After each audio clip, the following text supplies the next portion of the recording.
धनीराम दूसरे गांव से आकर हरिपुर नामक गांव में बसा था। यहां उसने अपनी अच्छी खासी संपत्ति बना ली थी।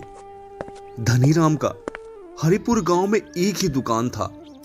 मात्र एक ही दुकान होने के कारण धनीराम की दुकान बहुत अच्छी चलती थी, जिसकी वजह से धनीराम ने बहुत धन कमाया था। पर धनीराम कुछ दिनों से बहुत परेशान रहने लगा था। कारण था उसके घर में रहने वाले चूहे। टीपू, इस घर में जब से आए हैं अपनी तो मौज ही हो गई है। यहाँ पर इतना सारा अनाज है कि हम खाने के लिए तरस ही नहीं सकते। हाँ दीपू, कह तो तू सही रहा है। मौज ही मौज है, भला ऐसी जगह छोड़कर कौन दूसरी जगह जाना चाहेगा। ना टीपू, यही रहेंगे हम और मौज करेंगे। चल अब चलकर आराम करते हैं, भूख लगेगी तो फिर आएंगे। हाँ दीपू, चल।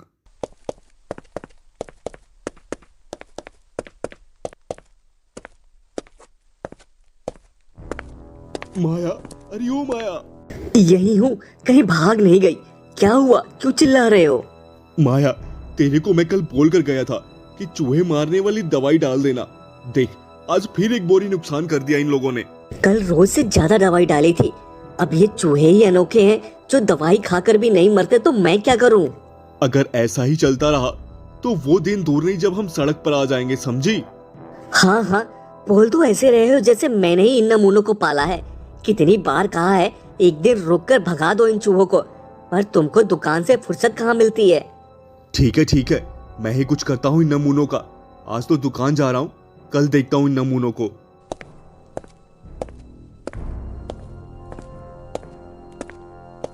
धनीराम गोदाम में रहने वाले चूहों से बहुत परेशान हो गया था, क्योंकि हर दिन उसके गोदाम से एक बोरी नुकसान हो जाया करती थी। पर चूहों को इन बातों से कहां फर्क पड़ने वाला था।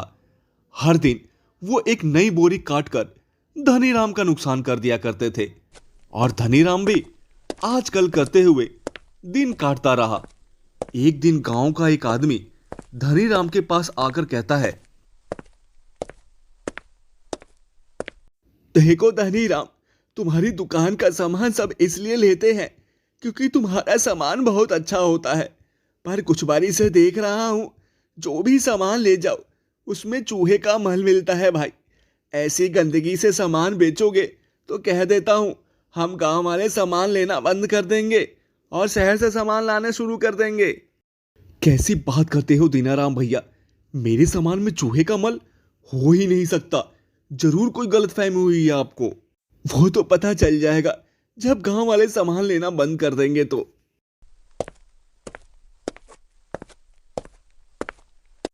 आज तो मैं इन चूहों को भगा कर रहूंगा अपने गोदाम से। नाक में दम कर दिया है, अभी चलकर भगाता हूं इनको। धनीराम घर की ओर चल देता है। माया, जल्दी से बंदूक लेकर आ, आज इन चूहों को खत्म ही कर दूंगा। मेरी रोजी रोटी मार रखी है इन नमूनों ने। अरे छोटे छोटे चूहे हैं वो, कोई जंगली जानवर नहीं जो गोली मारकर भगाओगे। पास में डंडा पड़ा है, उसे लेकर भगा दो। टीपू, लगता है अपना जाने का समय आ गया है मेरे भाई। मैं तो कहीं नहीं जाऊंगा दीपू, इतना अनाज छोड़कर। जिंदा रहेगा तभी अनाज तेरे काम आएगा ना टीपू। कुछ देर और यहाँ रहे तो ये किसान हमें मार ही डालेगा। चल कर इसे बोल देते हैं कि हम चले जाएंगे।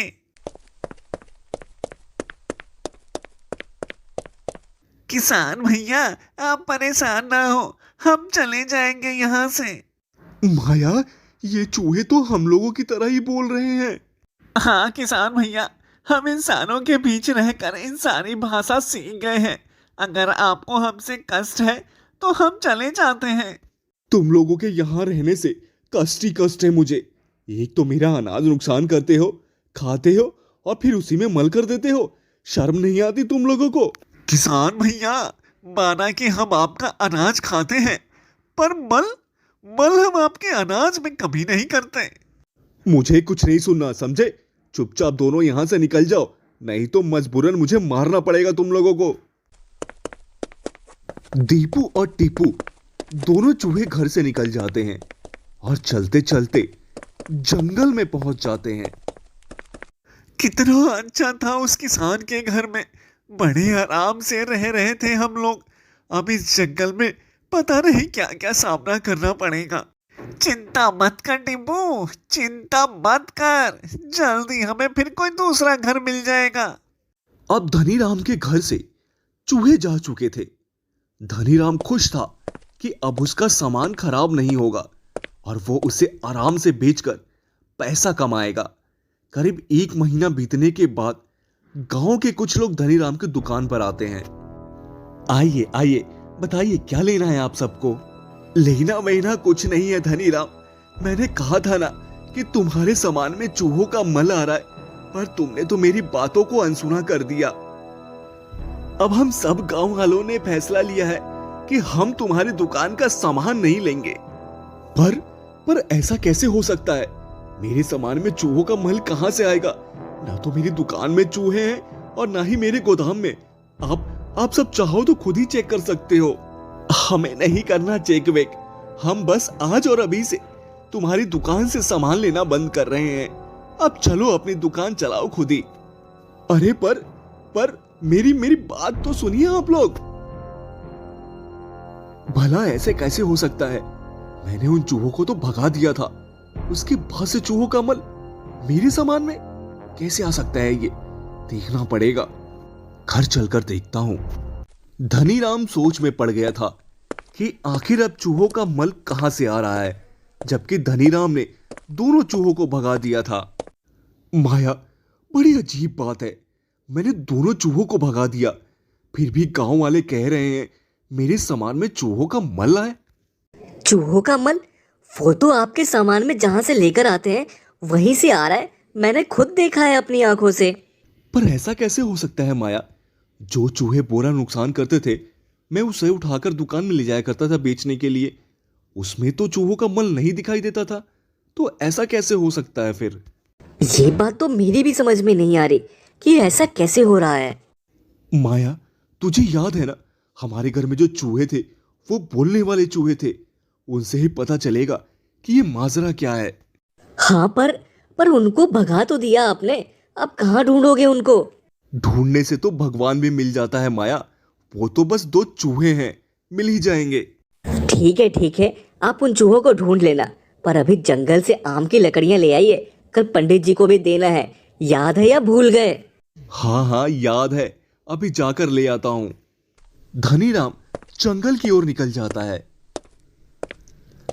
जंगल में आकर देखता है कि वही 2 चूहे पेड़ के पास खड़े हैं। धनीराम उनके पास जाता है।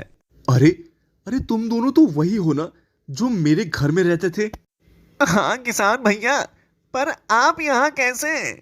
मैं तो आम की लकड़ियां लेने आया था, पर तुम दोनों को देख लिया। हाँ किसान भैया, हम दोनों वही हैं, पर अब हमें जंगल में रहना पड़ रहा है, आपने तो अपने गोदाम से हमें भगा दिया। अच्छा तुम दोनों मुझे एक बात बताओ, मैंने आज देखा कि मेरे सारे अनाज की बोरियों में चूहों का मल है, पर तुम लोग जिस बोरियों को नुकसान करते थे उनमें मल नहीं होता था, ऐसा क्यों? किसान भैया, हम थोड़ा अनाज खाते तो थे, पर आपके अनाज से उन मलों को साफ भी किया करते थे, जिसे आप दुकान पर ले जाकर बेचा करते थे। आपके अनाज में जहां से आप अनाज लेकर आते हो वहीं से मल आता है। हे भगवान, ये मैंने क्या कर दिया? तुम दोनों अनजाने में ही मेरी मदद कर रहे थे और मैंने तुम दोनों को ही घर से बाहर निकाल दिया। मुझे माफ कर दो दीपू और टीपू, और मेरे साथ वापस घर चलो। क्या फायदा किसान भैया, आपका थोड़ा अनाज नुकसान होगा तो आप फिर भगा दोगे। नहीं, अब ऐसा नहीं होगा। तुम दोनों आराम से मेरे गोदाम में रहना और खाना, मैं तुम दोनों को कभी नहीं भगाऊंगा। ठीक है किसान भैया, और अनाज आप हरिया के यहाँ से लिया करो, उसके अनाज साफ रहते हैं, हमें भी ज्यादा मेहनत करने की जरूरत नहीं पड़ेगी। तुम सब चिंता मत करो, मैं जहां से अनाज लाता हूं पहले तो उसको सबक सिखाऊंगा और उसके बाद हरिया से सामान लेना शुरू कर दूंगा।